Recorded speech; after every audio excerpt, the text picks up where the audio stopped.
Bismillahirrahmanirrahim. Assalamualaikum warahmatullahi wabarakatuh. Perkenalkan, saya Salmana Sosyahidah dengan NIM 21079995.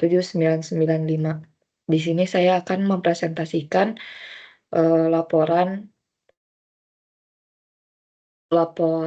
untuk kuliah seminar fisika. Eh,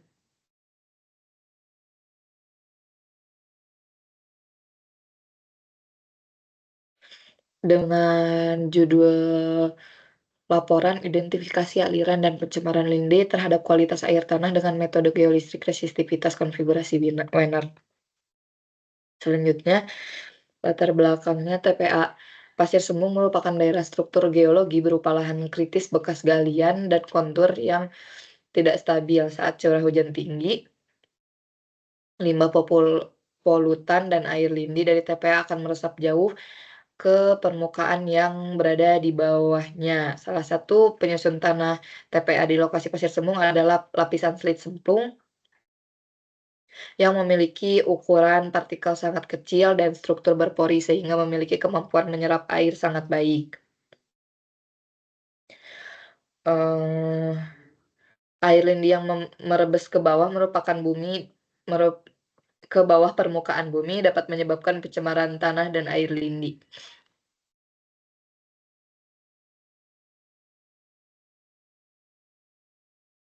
Rumusan masalahnya adalah bagaimana kondisi geologis pada permukaan daerah TPA Pasir Sembung, lalu bagaimana aliran atau penyebaran air lindi yang berasal dari sampah pada TPA Pasir Sembung, lalu bagaimana pengaruh air lindi terhadap pencemaran kualitas air tanah pada daerah setempat.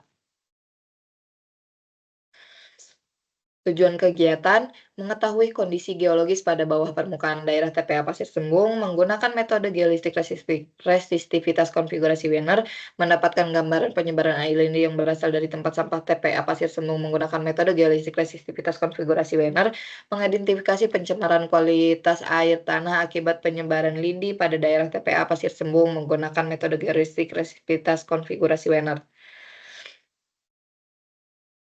Untuk tujuan tinjauan pustakanya, yaitu yang pertama ada kondisi geologi daerah TPA Pasir Sembung, di mana tempat pembuangan akhir sampah yang berada di Kabupaten Cianjur yang beroperasi sejak tahun 1975. TPA ini merupakan salah satu tempat pembuangan sampah di Cianjur. Keberadaan TPA Pasir Sembung berdampak negatif terhadap kualitas air tanah di wilayah sekitarnya. Berbagai studi telah dilakukan untuk mengkaji dampak TPA Pasir Sembung terhadap kualitas air tanah dan lingkungannya. Selanjutnya ada hidrogeologi daerah TPA Pasir Sembung, yang di mana limbah cair yang dihasilkan akibat penimbunan sampah di TPA akan dialirkan melalui pipa-pipa ke dalam kolam penampungan yang disebut dengan kolam licit. Kolam ini digunakan untuk menampung air limbah yang ditimbulkan oleh sampah yang sudah tercampur tawas, kaporit, dan kapur. Namun, kondisi kontur daerah TPA tidak stabil ditambah dengan tinggi curah hujan menjadi sebuah permasalahan karena jika limbah cair atau lindi melebihi kapasitas kolam, lindi tersebut akan mengalir ke permukaan warga yang memiliki kontur lebih rendah dan sebagian lagi akan meresap jauh ke dalam tanah. Selanjutnya ada metode tinjauan metode geolistrik, yaitu metode resistivitas, di mana prinsip kerja resistivitas untuk mempelajari aliran listrik di dalam bumi dan cara mendeteksinya dari permukaan. Selanjutnya ada teknik imaging, yang di mana teknik akuisisi data penggabungan antara mapping dan sounding. Jadi pengambilan data menggunakan teknik ini akan menghasilkan data gambar bawah permukaan tanah gitu secara vertikal maupun horizontal. Selanjutnya ada konfigurasi Wiener, yang di mana konfigurasi ini digunakan pada metode geolistrik. Jadi keempat elektroda disusun dengan posisi elektroda potensial berada di antara elektroda arus C1, P1, P2, dan C2. Selanjutnya ada metode. Metode yang digunakan yaitu metode geolistrik resistivitas konfigurasi Wiener dengan teknik akuisisi data imaging. Resistivitas bumi dapat diukur dengan survei resistivitas 3 profil pada susunan Wiener dan pengukuran konduktivitas listrik sampel geokimia yang diubah menjadi resistivitas formasi air yang digunakan untuk mengetahui sebaran pencemaran ini dengan menggunakan empiris. Data yang dihasilkan akan menampilkan gambaran bawah permukaan daerah yang diteliti secara 2 dimensi sehingga mampu mampu menghasilkan peta aliran lindi dan analisis pencemaran terhadap kualitas air tanah pada daerah sekitar penelitian. Dan untuk diagram alir, di sini, saya merumuskan tujuan terlebih dahulu, menentukan lokasi penelitian, membuat, peta kontur dan peta geologi lokasi penelitian, melakukan survei pendahuluan agar tidak terjadi, kesalahan dalam penelitian ini, menentukan lintasan penelitian, lalu ada akuisisi data. Akuisisi data ini meliputi 3 tahap. Yang pertama itu ada teknik imaging, konfigurasi Werner alpha, lalu selanjutnya geolistik resistivitas, seperti itu. Selanjutnya akan menghasilkan analisis dan interpretasi data, lalu bisa menarik kesimpulan dari analisis dan interpretasi data tersebut. Selanjutnya mempresentasikan hasil melalui laporan atau artikel ilmiah ini. Selanjutnya, ini adalah alat yang dibutuhkan di lapangan. Yang pertama adalah resisitivitas meter Naniura NRD22S. Selanjutnya ada fluk 1623-2. Selanjutnya ada 4 batang elektroda. Selanjutnya ada 4 gulung kabel elektroda. Selanjutnya ada akumulator. Selanjutnya ada rollmeter. Selanjutnya ada palu. Selanjutnya ada lembar tabel dan alat tulis. Dan selanjutnya ada GPS. Untuk 4 batang elektroda ini untuk mengetahui resistivitas, dan untuk kronometer itu untuk mengukurnya, dan palu untuk memukulkan 4 batang elektroda itu. Dan GPS untuk mengetahui lokasi, detail lokasinya. Dan lembar tabel dan alat tulis untuk menuliskan, hasil yang dihasilkan dari resistivitas meter itu. Dan ini untuk hasil dan pembahasan. Yang pertama ada pengolahan data Werner. Terdapat 3 lintasan dalam pengukuran dengan metode ini. Pemodelan yang digunakan dalam metode ini adalah pemodelan 2 dimensi sebagai hasil dari pengolahan dengan menggunakan software RES2 D1 DINV. Untuk mendapatkan nilai aparasif resistivitas parameter 5 dan 1 harus diolah terlebih dahulu. Selanjutnya, suatu grafik dibuat untuk menampilkan nilai-nilai dari semua titik ukuran. Grafik ini membutuhkan sumber horizontal yang menunjukkan lokasi titik-titik pengukuran atau titik-titik tengah elektroda. Setiap sumbu vertikal menunjukkan titik kedalaman efektifnya. Hasilnya akan menghasilkan suatu penampang resistivitas yang terlihat yang disebut dengan pseudo-section. Lalu nilai aparat resistivitas harus didahului dengan proses inversi menggunakan software yang RES2 DINF ini. Kenapa? Karena untuk diberikan untuk menghasilkan input gitu. Hasilnya adalah model inversi penampang 2 dimensi yang dikenal sebagai electrical imaging, dan penampang ini interpretasi lebih lanjut dapat dilakukan setelah menghasilkan si 2 dimensi ini gitu. Nah, software ini menggunakan metode inversi untuk memodelkan hasilnya. Data aparat resistivitas bawah permukaan akan diplot ke dalam kotak persegi menggunakan software ini. Susunan kotak-kotak ini bergantung pada distribusi titik datum dalam pseudo-section. Software ini akan menentukan true resistivitas dalam setiap kotak, seperti itu. Selanjutnya, interpretasi data Wiener 2 dimensi pada lintasan yang pertama, bisa dilihat membentang dari arah barat ke timur dan terdapat 5 lapisan. Terdapat 5 lapisan. Pada lapisan pertama membentang 80 meter dan memiliki titik ukuran sebanyak 14 titik dengan interval jarak antara 5 meter per titiknya. Pada lapisan yang kedua membentang 80 meter dan memiliki titik pengukuran sebanyak 6 titik dengan jarak interval antara titik yaitu 10 meter. Pada lapisan ketiga membentang sejauh 75 meter dan memiliki titik pengukuran sebanyak dengan titik pengukuran interval sebanyak 15 meter. Pada lapisan keempat membentang 80 meter dan memiliki titik pengukuran sebanyak 2 titik dengan interval jarak antara titik adalah 20 meter. Dan pada titik kelima, titik terakhir, membentang 75 meter dan memiliki titik pengukuran sebanyak 1 titik dengan interval jarak antar titik adalah 25 meter. Jadi berdasarkan gambar ini dapat dilihat bahwa prediksi air lindi berada pada daerah resistivitas kurang dari 10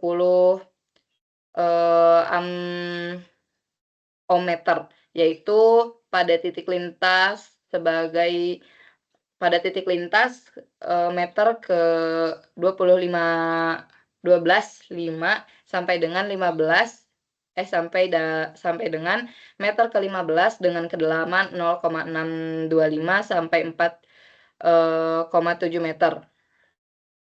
Dan meter ke-50 sampai dengan 55,5 dengan kedalaman 0,625 di bagian 12 meter. Selanjutnya ke meter 70 sampai dengan meter ke-75 dengan kedalaman 0,625 dengan 0,625 sampai 6,22 meter. Selanjutnya lintasan kedua sama, pengukurannya seperti tadi, maka dapat dilihat bahwa nilai resistivitas penampang lintasan kurang dari 10 ohmmeter yang menandakan bahwa lindi tidak terprediksi dalam lintasan ini. Hal ini dikarenakan karena aliran lindi yang searah dengan penampang lintasan satu tadi dapat juga dikarenakan terbatasnya alat resistivitas yang digunakan saat di lapangan tadi. Selain itu, selanjutnya pada lintasan ketiga, untuk lintasan ketiga, prediksi bahwa air lindi berada pada daerah yang memiliki resistivitas kurang dari 10 ohmmeter, yaitu pada titik lintasan meter ke 23,5 di 23,5 sampai dengan meter ke 35 dan meter ke 55 dengan kedalaman 0,625 sampai 1,9 meter. Selanjutnya interpretasi data Wiener 3 dimensi. Kalau yang tadi kan 2 dimensi, yang sekarang adalah 3 dimensi. Untuk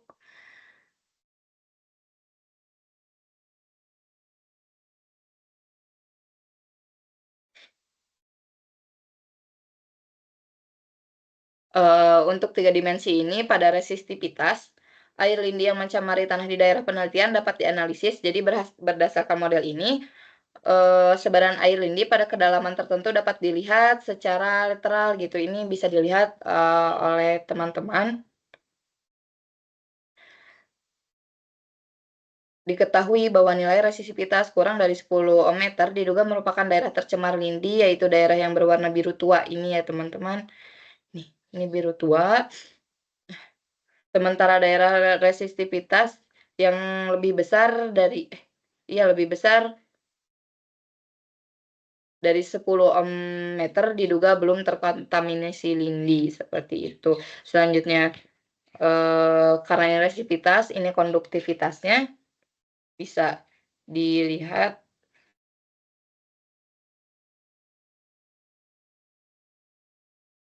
Ini untuk konduktivitasnya seperti ini. Jadi dari hasil analisis data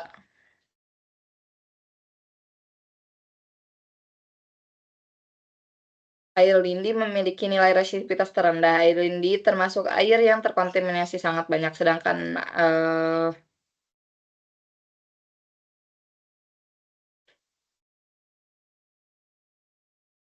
ya seperti inilah teman-teman untuk resistivitas dan konduktivitasnya. Untuk kesimpulannya, model resistivitas 2 dimensi dan 3 dimensi pada daerah penelitian mempunyai nilai resistivitas sebanyak 3,17 hingga 97,1 ohmmeter. Nilai resistivitas lebih kecil daripada 10 ohmmeter mengidentifikasi lapisan tanah yang terkontaminasi lindi. Kandungan lindi dalam tanah menjadi lapisan tanah bersifat konduktif. Lapisan tanah yang terkontaminasi diduga merupakan lapisan slit, lempung, endapan aluvium yang mengandung air payau.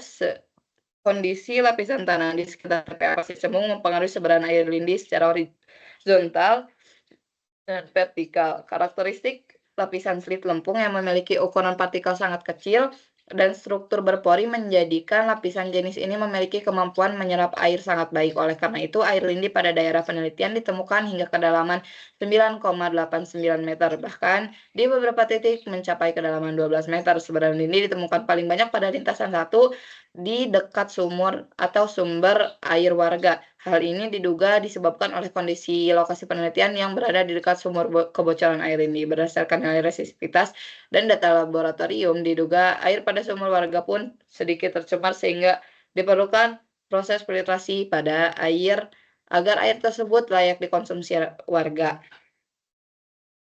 Ya, mungkin cukup sekian yang dapat saya sampaikan dari eh, laporan laporan Dari laporan ini, mohon maaf bila banyak kesalahan karena memang tidak optimalnya saya dalam mengerjakan tugas ini. Cukup sekian, assalamualaikum warahmatullahi wabarakatuh.